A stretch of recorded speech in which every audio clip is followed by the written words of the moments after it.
রহিম। আসসালামু আলাইকুম। Hello everyone, আপনারা সবাই কেমন আছেন? এই তো আজকে পবিত্র শুক্রবার, সবাইকে জুম্মা মোবারক। সব গৃহিণীরাই তো এখন একটু ভালো মন্দ রান্না করায় ব্যস্ত, স্বামী সন্তানের জন্য, কারো বাসায় হয়তো গেস্ট আসছে তাদের জন্য।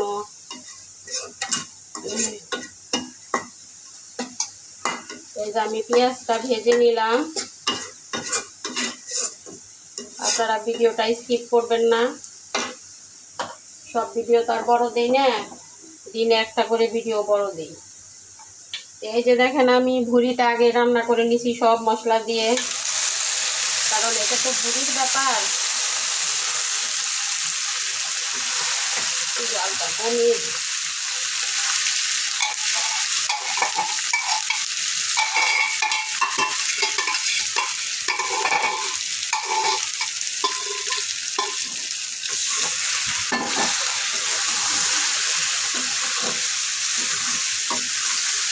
আগে সব মশলা দিয়ে নিচ্ছি, দিয়ে তেল দিয়ে এটা সিদ্ধ করে নিচ্ছি ভালো মতো। এখন শুধু এখানে একটু ভাজা ভাজা করবো। আপনারা দেখতেই পাচ্ছেন যে কোনো ঝোল টোল নাই, একদম কষা কষা হয়ে গেছে। এখন এখানে একটু ভেজে নিলেই হয়ে যাবে।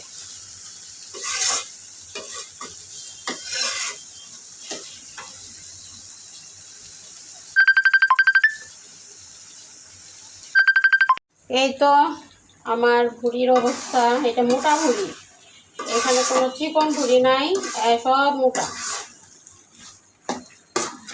ভুড়ি রান্না করা কিন্তু খুবই প্যারা, অনেক সময় লাগে।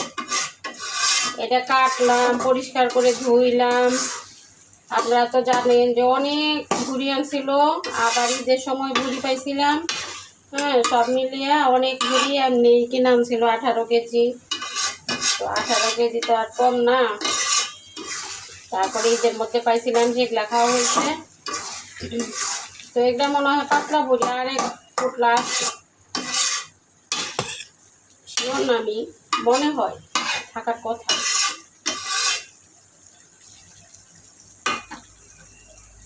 আর এইসব ভুড়ি টুড়ি আমার একটু একটু রান্না করলে হয় না, অনেক করে খায়।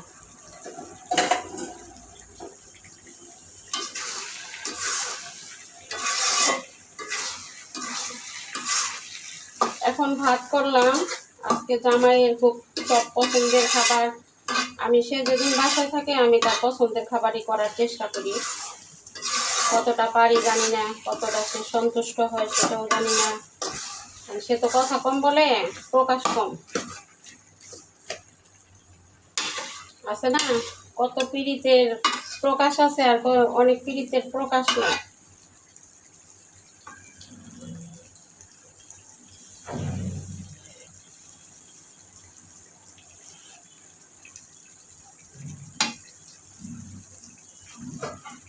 একটু লবণ লাগবে।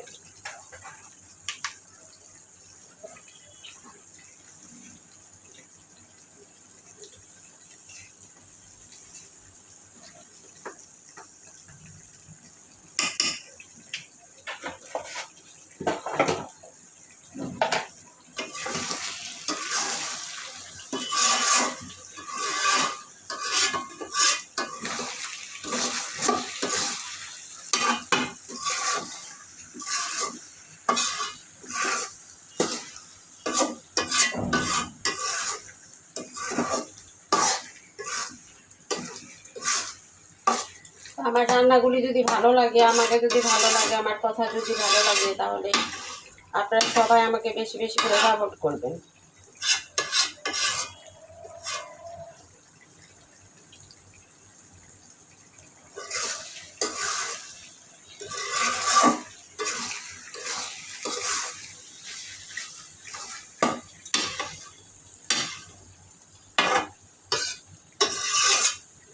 আমার বড় ছেলেটা একদম মশমশা করে খেতে পছন্দ করে, কিন্তু এত মশমশা হলে কিন্তু ভাতের সাথে খিচুড়ির সাথে খাইতে ভালো লাগে না, রুটির সাথেও না।